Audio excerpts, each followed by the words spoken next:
ನಾನು ಈ ವಿಡಿಯೋದಲ್ಲಿ ಕಾಫಿ ಬಗ್ಗೆ ಸ್ವಲ್ಪ ಕೆಲವೊಂದು ಇನ್ಫಾರ್ಮೇಶನ್ ಕೊಡ್ತಾ ಹೋಗ್ತೀನಿ. ನೋಡಿ, ನಾನು ಈ ಕಾಫಿ ಗಿಡ ಹಾಕಿ ಲಾಸ್ಟ್ ಇಯರ್ 1 ವರ್ಷ ಆಯ್ತು ಅಷ್ಟೇ. ಆಲ್ಮೋಸ್ಟ್ ಒಂದು ತಂದು ಗಿಡ ಹಾಕಿದ್ದು 1 ಅಡಿ, ಒಂದು ಅರ್ಧ ಅಡಿ ಇತ್ತು. ನಾನು ಬೇರೆ ವಿಡಿಯೋ ತೋರಿಸಿನಿ, ಗಿಡಗಳು ಅದೇ ತರ ಗಿಡ ಇತ್ತು. ನೋಡಿ, ಜಸ್ಟ್ 1 ವರ್ಷಕ್ಕೆ ಎಷ್ಟು ಚೆನ್ನಾಗಿ ಗಿಡ ಬಂದಿದೆ. ಆಲ್ಮೋಸ್ಟ್ 8 ರೆಕ್ಕೆಗಳು ಬಂದಿದ್ದಾವೆ. ಆಲ್ಮೋಸ್ಟ್ 3 ಅಡಿ ಮೇಲಿದೆ ಗಿಡ. ನಾನು ಈ ಗಿಡನ ಇಲ್ಲಿ ಹಾಸನ ನರ್ಸರಿ ತಂದಿದ್ದೆ. ಯಾವ ತಳಿ ಅಂತಲೂ ಗೊತ್ತಿಲ್ಲ, ಯಾವ ವೆರೈಟಿ ಅಂತ. ಬಟ್ ನನಗೆ ಈಗ ಸ್ವಲ್ಪ ಕಾಫಿ ಬಗ್ಗೆ ಐಡಿಯಾ ಬಂದಿರೋದ್ರಿಂದ ನಾನು ಈ ವರ್ಷ ತಂದು ಹಾಕಿರೋದು ಎಲ್ಲದು ಚಂದ್ರಗಿರಿ F1 ಅಂತ. ಯಾಕೆಂದ್ರೆ ನಮ್ಮ ನೆಲಕ್ಕೆ ಬರುತ್ತೆ ಅಂತ ಗೊತ್ತಾದ್ಮೇಲೆ ಒಂದು 10-15 ಗಿಡ ತಂದಿದ್ದೆ, ಎಲ್ಲ ಚೆನ್ನಾಗಿ ಬಂದಿದ್ದಾವೆ. ಸೊ ಈ ಸತಿ ನಾನು F1 ಅಂತ ತಂದೆ, ಚಂದ್ರಗಿರಿ F1 ಅಂತ. ನೋಡಿ, ಇಲ್ಲಿದೆ ಪಕ್ಕ.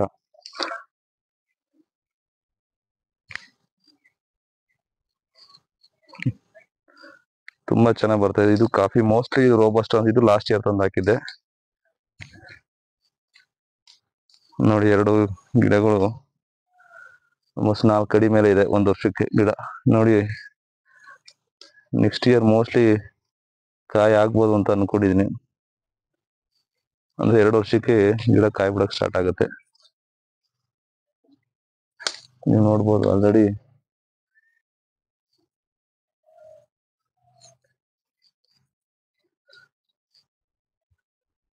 ಇದೇ ರೀತಿ. ನೋಡಿ, ಇನ್ನೊಂದು 2 ಗಿಡ ತೋರಿಸ್ತೀನಿ. ನೋಡ್ರಿ, ಈ ವರ್ಷ ಹಾಕಿರೋ ಗಿಡ ಇದು.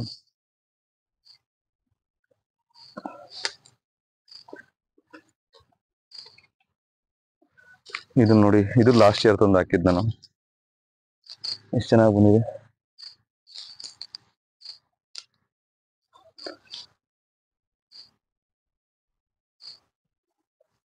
ನೋಡಿ, ಅಲ್ಲಿಂದ 5 ಅಡಿ ಡಿಸ್ಟೆನ್ಸ್, 5 ಅಡಿ 6 ಅಡಿ ಇದೆ. ನೋಡಿ, ಇಲ್ಲಿ ಈ ವರ್ಷ ಹಾಕಿರೋ ಗಿಡ ಇದು. ಇದು ನೋಡಿ, ನೆಕ್ಸ್ಟ್ ಇಯರ್ ಅದಕ್ಕೆ ಆಲ್ಮೋಸ್ಟ್ ನನ್ನ 3 ಅಡಿ 4 ಅಡಿ ಬರುತ್ತೆ.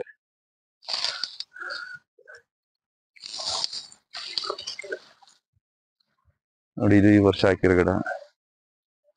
ಇದನ್ನ ಈ ವರ್ಷ ಹಾಕಿರೋ ಗಿಡ. ಕಾಫಿನ ನೀವು ಹೊರಗಡೆ ನರ್ಸರಿ ತರೋದಕ್ಕಿಂತ ನೀವು ಸಕಲೇಶ್ಪುರ ಸೈಡ್ ಹೋದ್ರೆ ಒಂಕರವಳ್ಳಿ ಅಂತ ಇದೆ, ಆ ಸೈಡ್ ಹೋದ್ರೆ ತುಂಬಾ ನೀವು ರೈತರ ಕಡೆಯಿಂದ ಡೈರೆಕ್ಟ್ ತಗೋಬಹುದು. ನಾನು ತಂದಿದ್ದು ಧರ್ಮರಾಜ್ ಸರ್ ಅಂತ ಇದ್ದಾರೆ.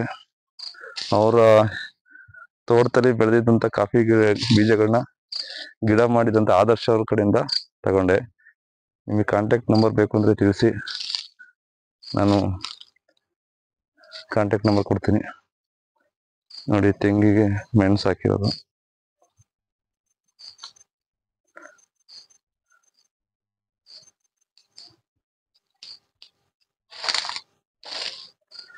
ಕಾಫಿ ಗಿಡಕ್ಕೆ ಸ್ವಲ್ಪ ನೆರಳು ಬೇಕು.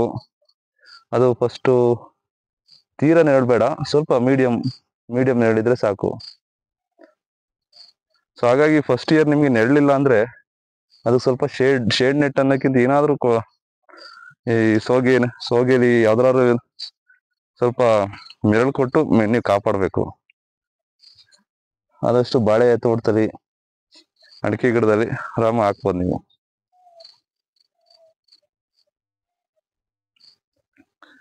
ಆಮೇಲೆ ನೀರಿನ ನಿರ್ವಹಣೆಗೆ ಬಂದ್ರೆ ಕಾಫಿಗೆ ಅಷ್ಟೊಂದು ನೀರು ಬೇಡ. ನೀವು ಏನು ಅಡಿಕೆ ಕೊಡ್ತೀರ ಅದರಲ್ಲಿ ಒಂದು 10% ನೀರು ಸಾಕು. ಸ್ವಲ್ಪ ಯಾವ್ದಾದ್ರು ಸಣ್ಣ ಡ್ರಿಪ್ಪರ್ ಹಾಕ್ಬಿಟ್ರೆ, ನಾನು ಹಾಕಿ ಸ್ವಲ್ಪ ಕಡಿಮೆ ನೀರು ಕೊಟ್ಟರು ಸಾಕಾಗುತ್ತೆ. ನಾನು ಯಾವ ತರ ಡ್ರಿಪ್ಪರ್ ಯೂಸ್ ಮಾಡಿದ್ದೀನಿ ಅಂದ್ರೆ ಕಾಫಿಗೆ ಬನ್ನಿ ತೋರಿಸ್ತೀನಿ.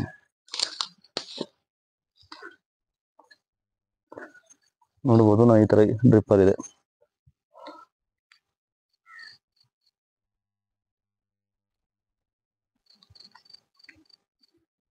ಈ ಸಿಂಪಲ್ ಆಗಿ ಡ್ರಾಪ್ ಬೈ ಡ್ರಾಪ್ ನೀರು ಹೋಗ್ತಾ ಇರುತ್ತೆ.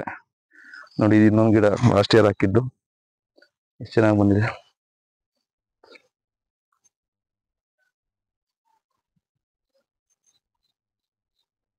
ಈ ವರ್ಷ ಹಾಕಿರೋ ಗಿಡ ಇಲ್ಲಿದೆ.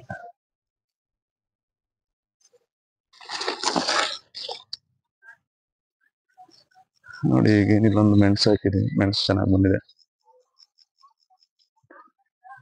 ಅದೇ ರೀತಿ ನೋಡಿ, ಇದನ್ನು ಲಾಸ್ಟ್ ಇಯರ್ ಹಾಕಿದ್ದು. ಒಂದು ವರ್ಷಕ್ಕೆ ತುಂಬಾ ಚೆನ್ನಾಗಿ, ನಾನು ಎಕ್ಸ್ಪೆಕ್ಟೇ ಮಾಡಿಲ್ಲ ಇಷ್ಟೊಂದು ಚೆನ್ನಾಗಿ ಬರುತ್ತೆ ಅಂತ. ನೋಡಿ ಇಲ್ಲಿ ಇನ್ನೊಂದು ಈ ವರ್ಷ ಹಾಕಿದ ಗಿಡ ನೋಡಿ ಆಲ್ರೆಡಿ ಎಷ್ಟು ಚೆನ್ನಾಗಿ ಬಂದಿದೆ 2 ತಿಂಗಳಿಗೆ.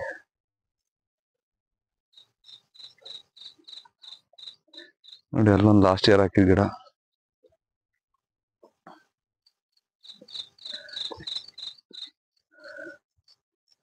ಪಪ್ಪಾಯ ಬಿಟ್ಟಿದೆ, ಕಿತ್ಕೊಂಡು ಹೋಗ್ಬೇಕು.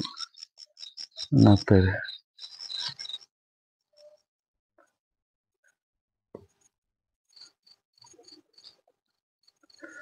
ನೋಡಿ ನಾವು ಇಲ್ಲೊಂದು ಏಲಕ್ಕಿ ಹಾಕಿದೀನಿ. ಇಲ್ಲಿ ಟೀ ಇದೆ ನಮ್ಮ ಹತ್ರ. ಈ ಟೀನಲ್ಲಿ ನೀರ್ ಬಿಟ್ಟಾಗೆಲ್ಲ ಸ್ವಲ್ಪ ಲೀಕ್ ಆಗ್ತಾ ಇರುತ್ತೆ. ಲೀಕ್ ಆಗಿ ನೀರ್ ಕೆಳಗಡೆ ಬರ್ತಾ ಇರುತ್ತೆ. ಹಾಗಾಗಿ ಇಲ್ಲೊಂದು ಹಾಕಿದ ನೀರು, ನಾವು ಅದಕ್ಕೆ ಅಂತ ನೀರ್ ಬಿಡೋದು ಬೇಡ ಅಂತ.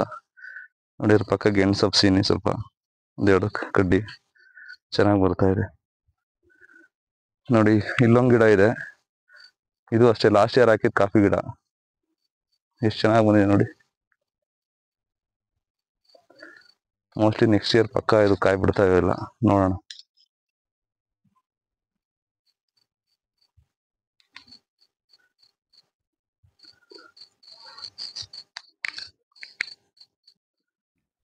ಬಯಲುಸೀಮೆಯಲ್ಲಿ ಬೆಳೆದಿರೋ ಕಾಫಿ ಗಿಡದ ವಿಡಿಯೋ ಇಷ್ಟ ಆಗಿದೆ ಅಂತ ಅಂದ್ಕೊಂಡಿದ್ದೀನಿ. ಜೊತೆಗೆ ನಮ್ಮ ಚಾನಲ್ನ ಸಬ್ಸ್ಕ್ರೈಬ್ ಮಾಡಿ, ಶೇರ್ ಮಾಡಿ, ಮತ್ತು ಏನಾದರೂ ಫೀಡ್ಬ್ಯಾಕ್ ಇದ್ದರೆ ಕಮೆಂಟ್ಸ್ ಹಾಕಿ. ಆದಷ್ಟು ನನಗೆ ಗೊತ್ತಿರೋ ಇನ್ಫಾರ್ಮೇಷನ್ನ ನಿಮಗೆ ಹತ್ರ ಶೇರ್ ಮಾಡ್ಕೋತೀನಿ. Thank you.